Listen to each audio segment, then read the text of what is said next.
verset 9, ils dirent, retire-toi. Ils dirent encore, celui-ci est venu comme un étranger, et il veut faire le juge, eh bien, nous te ferons pire qu'à eux. Et pressant Lot avec violence, ils s'avançaient pour briser la porte. Regardez ce qui se passe au verset 10. Les hommes étendirent la main, firent rentrer Lot vers eux dans la maison et fermaient la porte. Fermaient la porte.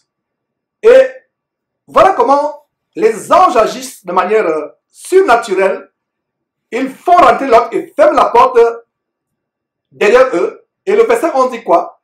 Et ces anges, et ils frappaient d'aveuglement les gens qui étaient rentrés dans la maison, depuis le plus petit jusqu'au plus grand, de sorte qu'ils se donnèrent une peine inutile pour trouver la porte. Pour trouver la porte. Donc regardez comment les anges, par la puissance de Dieu, ont frappé ces gens d'aveuglement. Mais est-ce que ces gens sont repentis en commençant à pleurer, à demander pardon?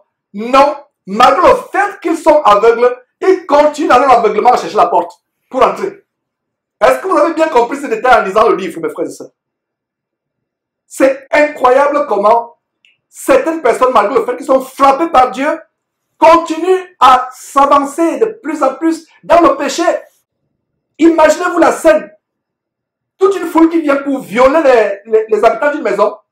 Ils sont frappés d'aveuglement par Dieu, mais ils se donnent toujours la peine, les yeux fermés. Ils t'attendent toujours, ils veulent chercher pour entrer. Regardez à quel point le mal avait gagné ces gens. C'est le cas aujourd'hui. C'est faux parce que nous dénonçons. Dieu les frappe. Certains meurent. Ceux qui sont restés en vie persévèrent toujours dans le péché. Il y a des gens qui vont toujours demander, Georges, qu'est-ce que le péché impardonnable? Comment sait-on que quelqu'un a blasphémé contre le Saint-Esprit? C'est difficile de savoir si quelqu'un a blasphémé contre le Saint-Esprit. Mais il y a un indice qui nous montre que quelqu'un a blasphémé contre le Saint-Esprit, que c'est le péché impardonnable. Le fait que malgré le fait qu'il a été frappé par Dieu, exposé par Dieu, comme le pédé tatou qui a été exposé par Dieu, surpris en flagrant délit de sodomie avec son amant. Mais ils ne font que s'enfoncer encore dans le péché. Ils ne se repentent pas.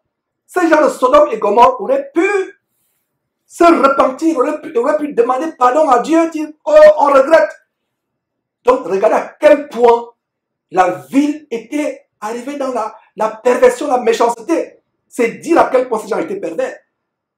Voilà mon explication de ce que serait un péché impardonnable qui s'assimile par exemple le blasphème du Saint-Esprit. C'est difficile d'avoir tous les contours du blasphème contre le Saint-Esprit. Mais voilà un détail qui nous montre que quand quelqu'un, un pécheur, est frappé par Dieu, et malgré le fait qu'il est frappé par Dieu, continue à persévérer dans l'aveuglement. On dénonce, ils ne font que persévérer. On expose, ils sont frappés par Dieu, ils ne font que tâtonner, ils se donnent toujours la peine pour continuer à pécher. Voilà, mes frères et sœurs, par la vertu du Saint-Esprit, une des explications pour savoir si quelqu'un a franchi le cap d'un péché impardonnable ou d'un blasphème contre le Saint-Esprit. C'est pour ça que ces faux pasteurs blasphèment contre le nom de Dieu. Ils font des choses terribles, des blagues terribles. On parlait de plaisanterie tout à l'heure. Ils enseignent des choses terribles. Ils insultent le nom de Dieu. Ils se moquent de Dieu dans leur prédication. Ils se moquent de Jésus-Christ dans leur prédication. La preuve qu'ils ont blasphémé contre le Saint-Esprit, la preuve qu'ils ont péché et que c'est un péché impardonnable, ça veut dire que, exactement comme les gens de Lot, qui pourtant sont aveuglés, mais se donnent toujours la peine à trouver la porte de la maison. Voilà un détail, mes frères et sœurs, du blasphème contre le Saint-Esprit. Continuons avec la parole de Dieu.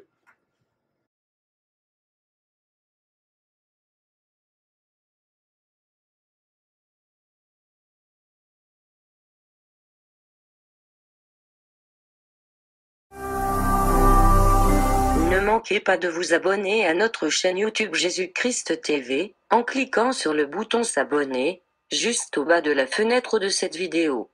Ainsi, vous recevrez automatiquement nos nouvelles vidéos, et vous ne raterez aucune. Vous connaîtrez la vérité, et la vérité vous affranchira. Jean 8, 32.